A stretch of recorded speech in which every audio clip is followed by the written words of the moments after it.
The year was 1929, and it was a disaster on Wall Street that sent America into a decade of economic hardship, the Great Depression.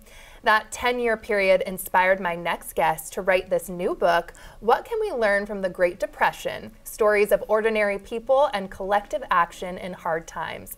Author Dana Frank joins me now. Welcome to Thanks so much for having me. This is really a thrill. Oh, it's a thrill to have you here as well. And so we got to start with answering the question, what can we learn from the Great Depression? Well, unfortunately, I don't have all the answers, but the book is really about how do we think about how ordinary people didn't just suffer alone. The usual stereotype is that ordinary people are just in a breadline alone, or the picture of the migrant mother. But people actually came together and they talked to their neighbors, they talked to their friends, and they did all kinds of collective organizing. They did eviction protests, they made demands on the government, they helped each other as they were moving through different parts of the country, and they did some scary things too.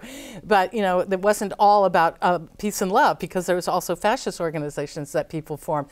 But it's really about how do we listen to ordinary people and their voices and how they understood what was wrong, and they weren't just individually suffering, they were coming together. And I use the phrase collective action, but it's really about, there's a lot of people use language like horizontal reciprocity or coming together, and they're not just saying, I'm just going to be here alone, but they're saying, we think the government should do this, we think we can run things together, and really beautiful stories of people coming together, all different racial, ethnic groups, right, men and women, all kinds of things. Yes, and for those who pick up this book, the opening chapter basically starts right here where King 5 is now, in an area that used to be called Hooverville. Can you explain what that was? Well, all over the country, when people were, especially men, that were unemployed and didn't have anywhere to live and didn't have a lot of work, they formed what they called Hoovervilles, which what we would call now a homeless encampment or unhoused people encampment. And they were called Hoovervilles because they were making fun of President Herbert Hoover, who came before Roosevelt and was offering almost nothing to working people. So they were mocking him. But they were places where people came together to live. And this story is really interesting. It was on a dock down by the dock, a lot down by the box, which was originally where the Skinner and Eddy shipyards were, if people know about that, during World War I. And they just took over this lot and built all these little houses, and eventually there were 2,000 people, almost all men, 7 women. And what's really interesting about it, it was interracial.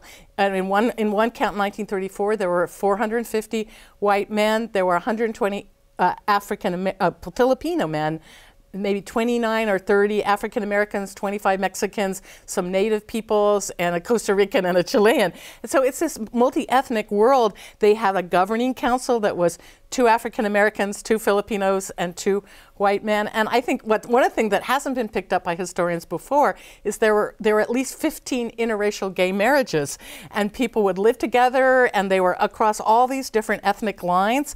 And in the self-governing community, they had a man that was known as the mayor of Hooverville. So this is just this little piece of Seattle history, but it also shows, if you listen to them, that they didn't want charity. They wanted to be able to take care of themselves. They would go into the city and make a living or go fishing and barter things, but they had this notion of self-government from below, which I think is one of the things we can learn from and be empowered by. Definitely. And do you think how we look back collectively on the Great Depression is accurate?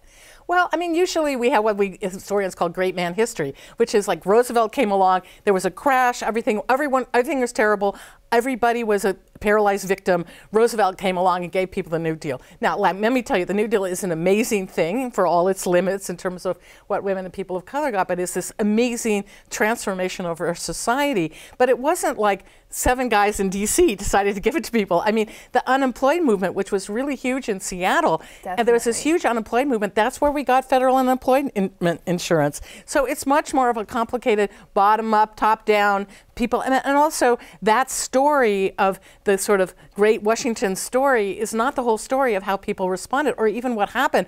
I think almost nobody outside the Mexican-American community knows that 1 million Mexicans and their U.S. citizen children were forced out of the country and made to feel unwelcome and given train tickets and basically shoved over the border to make jobs for what was called American workers, which was coded as white, even though these Mexican and Filipino workers had really actually been organizing in the fields. And of course, but then we hear about the John Steinbeck figures who came and took, which is largely a mythical story, There weren't that many people that actually were white that came from the Dust Bowl to work in the fields.